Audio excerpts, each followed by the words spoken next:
Hi, Kadeen. I'm taking a look at your project.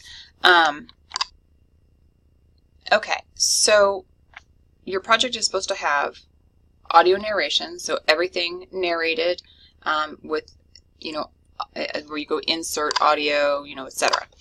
And everything that was narrated in the audio is supposed to be written out here in the notes with citations of where you got your information. So there's a lot of stuff missing in the project so far. Okay.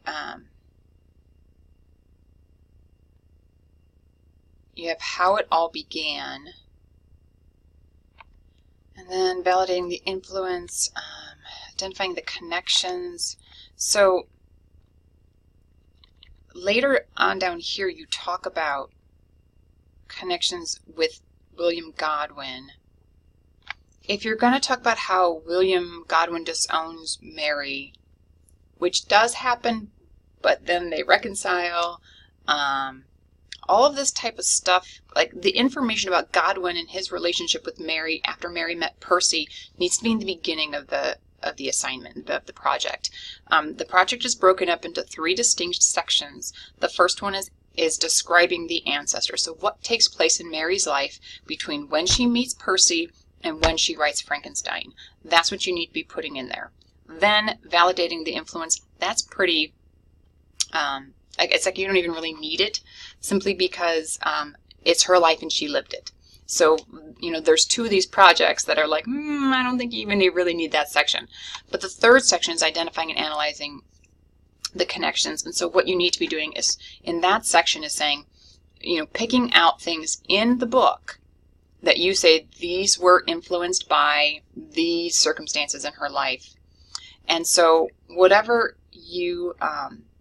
connections you find to the circumstances in her life between when she meets Percy and when she writes Frankenstein, those influences, those instances in her life, those elements of her life, whatever you want to call it, they need to be very clear in the beginning.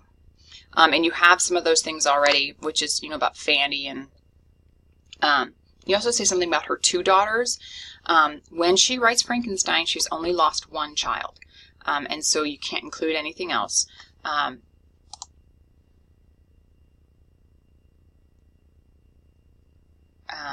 He was a major influence. He who? Percy. Percy Shelley is related to Frankenstein in the sense that he's intelligent. But okay, so there's so many things going on that I'm not sure what you're talking about. There's way too much text because you wrote it all out on your slides, and that's not how they should be. Her father was publicly ashamed of her actions and caused the family name to be disgraced. Okay, I want to know where you're getting that information. I'm not saying you're wrong, but that needs to be supported. You can't give this kind of information without supporting it. You don't have a works cited page, so I don't know where any of this is coming from.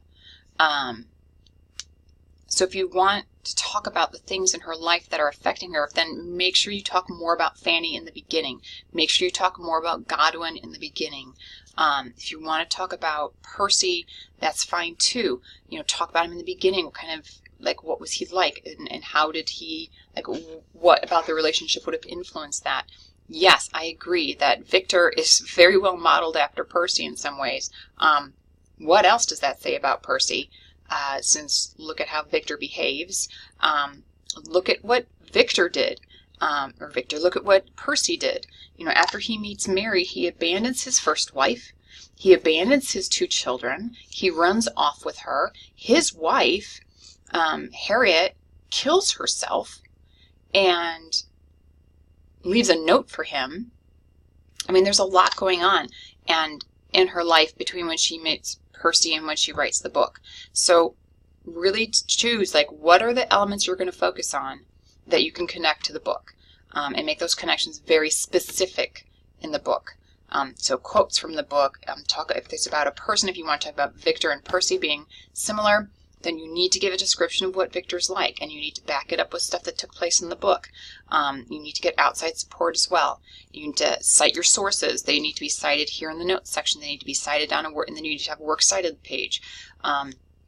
So there's still quite a bit of work to do, and a lot of it's also probably that I'm telling you these things is because without your audio narration, I am not sure what all you're trying to say. And so there are a lot of sources available to you. Let's see if I can pull them up. So under the Ancestor project, there's the description, the grade sheet, which tells you like what belongs in, like how much everything's worth. There's one called Slide Narration and Notes. This is a video that I created. If you haven't watched that, you should have. You were supposed to go through everything that was in here. It explains what I'm looking for on the slides, how to do the narration, what should be in the notes section. All of that is in there. It's already explained to you. Additional explanation of the project and tips for completing it. There's so many materials. There's a sample presentation that if you download it and you watch it, you can see that that's how it should be.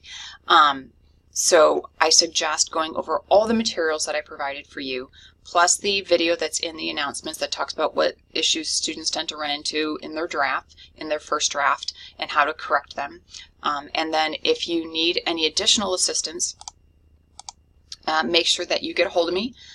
If you need to meet with me to go over a draft, that's fine. Then make sure you make an appointment to come see me.